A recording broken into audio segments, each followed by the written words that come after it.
Welcome, welcome, welcome, welcome, welcome. Hello. Bienvenidos. Welcome to our mini theatrical. I'm Dan Guerrero, or as they call me, El Profe, which I love. I had a dog once named El Profe. Hi. Okay, Gaetino, performance, and the power of one. What the hell is that, right? Gaetino is an autobiographical solo show that I've written and I perform all over the country, a couple times here at UCLA, with my story exploring the intersection of gay and Chicano Latino identity politics. Who knew? I had no idea when I wrote it. It's just what it turned out to be in academic circles. The objective of this 10-week course was to dig into that intersection through required texts, critical and research papers, blogging, all while working to discover and develop each student's inner voice and singular point of view, to ultimately release the power of one, that is one voice, in a 5-minute, give or take a minute or two, autobiographical solo piece to be read for you tonight. Everyone has a story, right? You all have a story. That's why these young people signed up, because they had a story to tell. Now, some knew what they wanted to say right away. Some knew, but after a few classes, found that they had a more important story they wanted to share. Some had to dig deep within themselves to find their story. All were very supportive of each other during this very complex session, which was kind of like a twice weekly shrink session, wasn't it? It was. I'm not kidding. And more expensive tuition here. Whoa. But we had a great time, right? We had a lot of laughs, a lot of emotions, and I'm very proud of every single one of you. And you're about to see why. The stories this evening run the gamut of themes and writing styles. Each is unique.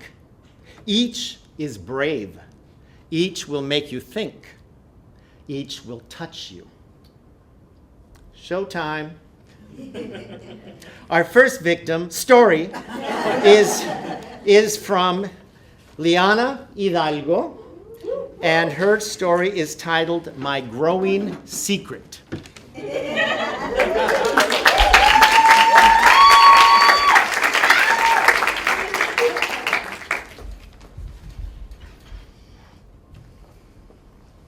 Somebody, touch me.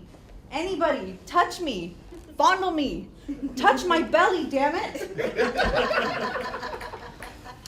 Only skinny people complain that everybody touches their belly during pregnancy. And it gives them the creeps. Ay, que delicadas. I wish somebody would touch me. Did I mention I'm 7 months pregnant? 7 months. I'm actually pregnant right now. It wasn't until I was 5 months that I decided to come out about my invisible pregnancy. Ironically, as a plus-size woman, it used to be the exact opposite. Oh, when are you due? They asked. I felt mortified whenever this happened. Sometimes I would actually play along. Yes, I'm 5 months pregnant, to save both of us the embarrassment. It was very hurtful. But now that I really am pregnant, nada. I finally decided to come out in one of my classes, and I was expecting so much love and support. My colleagues were so happy, but my geography professor looked at me with her nose wrinkled up like I smelled bad. Do you really think you can do everything you want to do and have a baby? Oh my God. I have been the epitome of a good student. I followed all the rules. I never got pregnant. I've been married 9 years, and I'm 30 now. I'm a señora already. I shouldn't have to choose between motherhood and academia. When that professor said that, it was a slap in the face. What do I say? How do I respond? Trágame tierra. Then I thought of one of my heroes, Dolores Huerta. If she could lead the farm workers movement and have 11 children, surely I can have just one and get a PhD. I looked at the professor calmly and gathered my strength. Yes, I can, but inside I was breaking.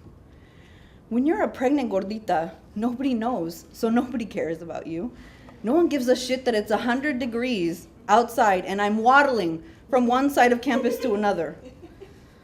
Somebody, please, offer to refill my water bottle. I feel like I'm about to faint. God, I'm fucking starving, but I can't eat in class. Paloma is kicking my side. I'm fucking hungry, mommy, feed me.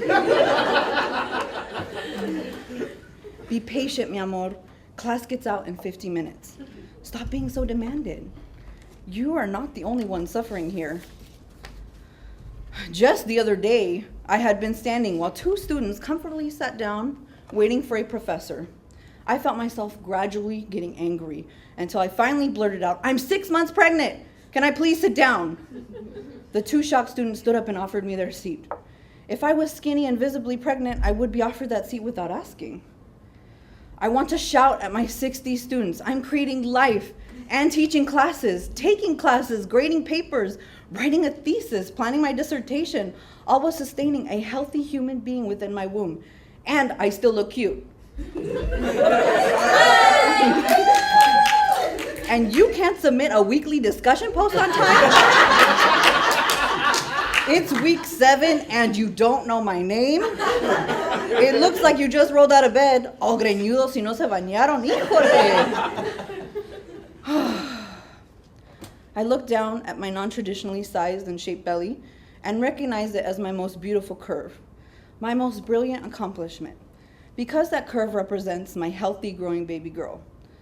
Living a life of body positivity is a lifelong journey for a woman. Just when you think you have overcome your insecurities, life shows you that your work isn't finished yet. Come on. Let's go, Paloma.